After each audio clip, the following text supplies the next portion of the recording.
I'm a guy who did something famous that you might have heard. It sounds a little like this.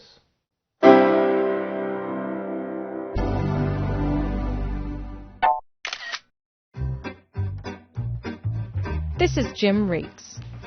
He worked for Apple as a sound designer in the 80s. His story starts with a lawsuit.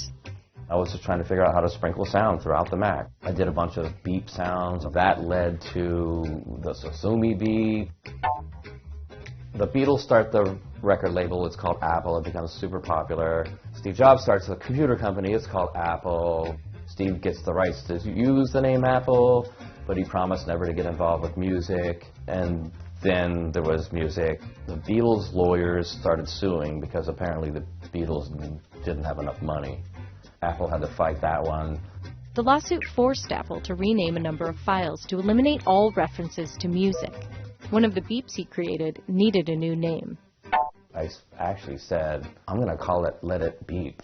Of course, you can't do anything like that, but I thought, yeah, it was Sosumi. And then I thought, that's actually the right name. I'll just have to spell it funny. So I spelled it S-O-S-U-M-I. And then I said, it's a Japanese word. It doesn't mean anything musical. And that's how that Sosumi beep came around. It was really me making fun of lawyers. Next came the infamous startup sound. This was the keyboard I used to record the Mac startup sound. The original startup tone annoyed Jim immensely. At that time, the truth was the computer crashed a lot. And every time you would hear that sound, it was pretty much because you were just rebooting after a crash. And I was trying to think, so how can I give them some kind of Zen palate cleanser to help make them forget that they just lost a bunch of work? Jim did not have permission to change the sound, but he did it anyway.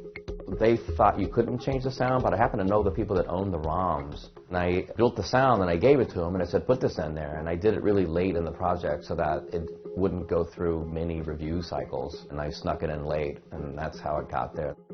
Many engineers at Apple objected to the change. Our excuse was, well, it's too risky to take it back out at this point. Something could crash, whatever. We just made up some bull. Oddly enough, there's a little bit of an influence from the big final chord in Beatles' Day in the Life.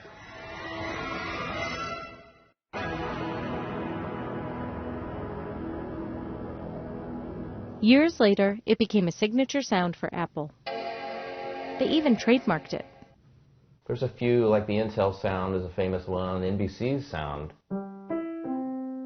Kind of silly, right? I'm playing a C major chord and it's famous and it's a copyright. Today, the signature boot-up chord has been replaced with this. So now that there's no startup sound, it's like sitting down at a restaurant and there's no one there to greet you. It just feels strange. But one of his sound creations lives on. So when you do a screenshot, it plays my camera. It was my Canon AE1 that I had since I was in high school. And then now it's been moved over and it's on the iPhone. So anytime you take a photo, it's my camera, which also kind of freaks me out because even to this day, when I hear people take photos with their iPhone, I look to see, like, who stole my camera.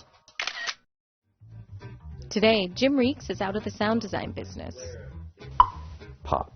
It's like a pop gun. No one knows what a pop gun is. I'll skip this one. I don't know. That one's got to be a loser. I haven't really seen much interesting audio coming out of Apple for a while. Jim left Apple in the late 90s. Unfortunately, my timing was pretty bad, and I happened to leave like a year before the dot-com crash. And I walked away from tens of thousands of Apple options that would have made me probably $8 million today if I had kept them. So you don't have any sort of royalties on these sounds. Like, why aren't you a billionaire right now? Yeah, well, you want to see a man cry?